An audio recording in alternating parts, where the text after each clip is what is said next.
Sa interesante do ishte për ju, në qoftë se sot unë do t'ju thoja që me ditëlindjen e të dy personave që jeni të interesuar të martoheni, të gjejmë ditën e përshtatshme të martesës të vitit 2026-2027, dhe pse jo dhe në vitet e tjera. Dhe kjo mund të bëhet vetëm me ditën e lindjes tuaj. Merrni një silolaps dhe fletore dhe filloni të shkruani si mund ta nxjerrni ditën e martesës, numrin interesant të ditës të martesës tuaj. Dhe tani, çfarë do të thotë data që keni zgjedhur? Jeni mësuar të zgjidhni ditën e dasmës bazuar në të duket dita e bukur, të jetë të verë, të bjerë shtunë ose e dielë, të mos punojnë të tjerët, por në psikologjinë digitale mund të qasemi zgjedhjet e datës pak ndryshe. Të llogarisim numrin e çiftit dhe të përdorim atë si bazë për zgjedhjen e ditës të martesës. Në qoftë se ju intereson, më thuani që dhe kërkoni udhëzuesin e planifikimit të ditës të dasmës tuaj, të vitit 2026 dhe 2027, për juve çiftet. Si ta llogarisni këtë numër? Mund të merrni tani celulaps dhe ta bëni. Do ju duhen dy datat, data e lindjes të nuses dhe data e lindjes të dhëndrit. Fillimisht mbledhim të gjitha numrat e datës të lindjes të secilit partner veçmas dhe e reduktojmë rezultatin në një numër njëfishor. Më pas mbledhim dy numrat që kemi marrë, do të thënë të nusës dhe të mashkujt. Për shembull, themi kemi një datë 4/3/1998. Mbledhim 4 plus 3 që është muaj, plus 1 që është viti 1998, plus 9, plus 9, plus 8 në nxjerr numrin 34. Më pas mbledhim 3 dhe 4 dhe doli numri 7. Do më thënë njëra ditëlindje në nxori numrin 7. Dita e lindjes të dhëndrit, për shembull, mund të jetë 21/12/1989. Atëre fillojmë dhe mbledhim. 2 plus 1 plus 1 plus 2 plus 1 plus 9 plus 8 plus 9 dhe del 33. Këtë numër do ta mbledhim përsëri 3 edhe 3, 6. Do më thënë, numri i nusës njëri doli 7 dhe numri i dhëndrit na doli 6. Më pas i mbledhim që të dyja këto numra. 7 plus 6 na del 13. Prap do nxjerrim një shifër. Atëre 13 është 1 plus 3, 4. Atëre shembulli i këtë çifti, numri i çiftit është 4. Atëre, si ta zgjedhim tani ditën e martesës?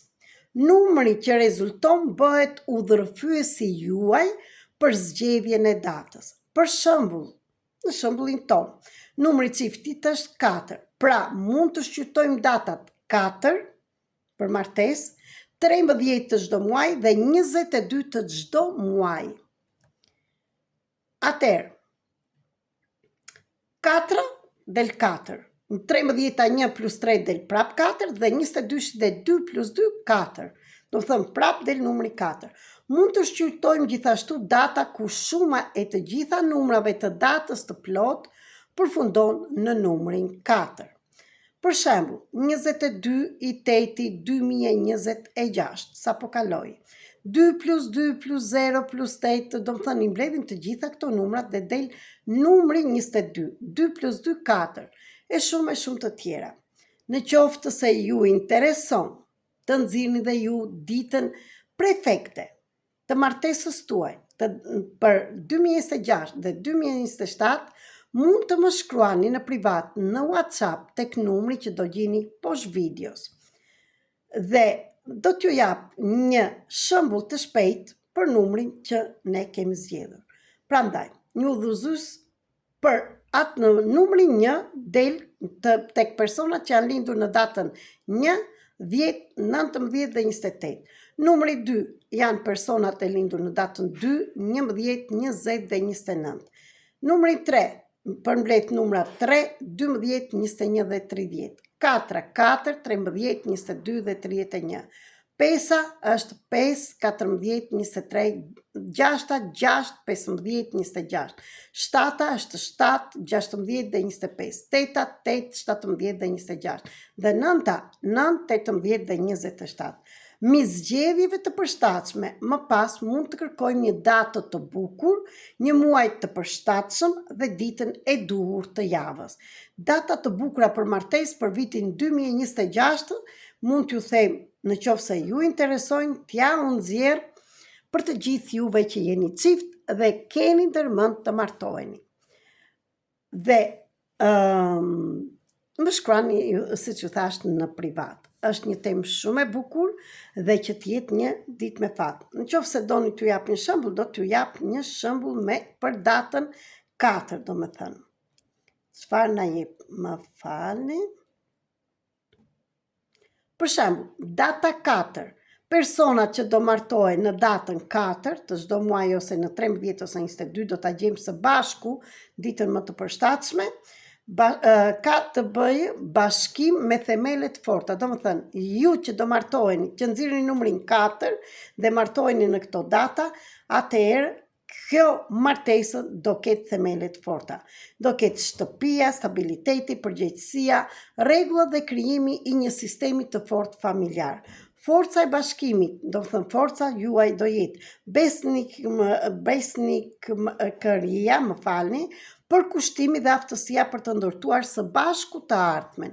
Rrezikun që duhet keni kujdes këtu çfarë është në negativitet, marrëdhëniet mund të shtyhen zhyten në rutinë, kontroll dhe detyrime. Do të thënë, kur e dim kush është negativiteti, atëre e shikojmë që sa herë që të bijmë të zhytemi në rutinë ose në kontroll ose në detyrime, ngrihemi, bëjmë diçka. Për gjithçka që ju intereson në rreth kësaj teme, mund t'ju jap në privat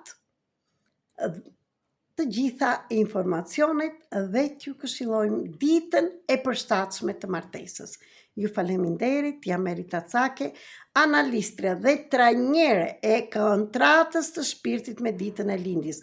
Dhe jo vetëm, mund të nxjerrësh ditën kur mund të hapësh një biznes, të dish pse e ka hapur një biznes, mund të mësosh pse je me personin, do më thënë, a mund të i keni një jetë të mirë, ditën e dasmës, ditën e fejesës, mund të bësh artën e shpirtit, kontratës së shpirtit nga viti në vit, dhe shumë e shumë të tjera.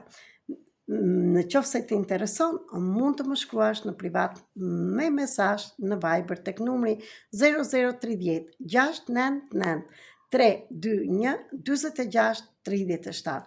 Jam këtu për të gjithë ata që janë gati të bëjnë ndryshimin e jetës, të bëjnë diçka ndryshe dhe të mos shkojnë më me modelet e vjetra të martesave edhe në të gjitha fushat. Siç e shikoni, energjitë kanë ndryshuar dhe ditë për ditë po bëhen më të fuqishme. Ju, këtë do zgjidhni, ndryshimin apo do qëndroni atje ku kanë qëndruar prindrit tanë, pararësit tanë në të njëjtën vend. Siç e shikoni, dhe teknologjia ka ndryshuar, prandaj ne duhet të ecim me kohën. Ju dua shumë, ju falenderoj.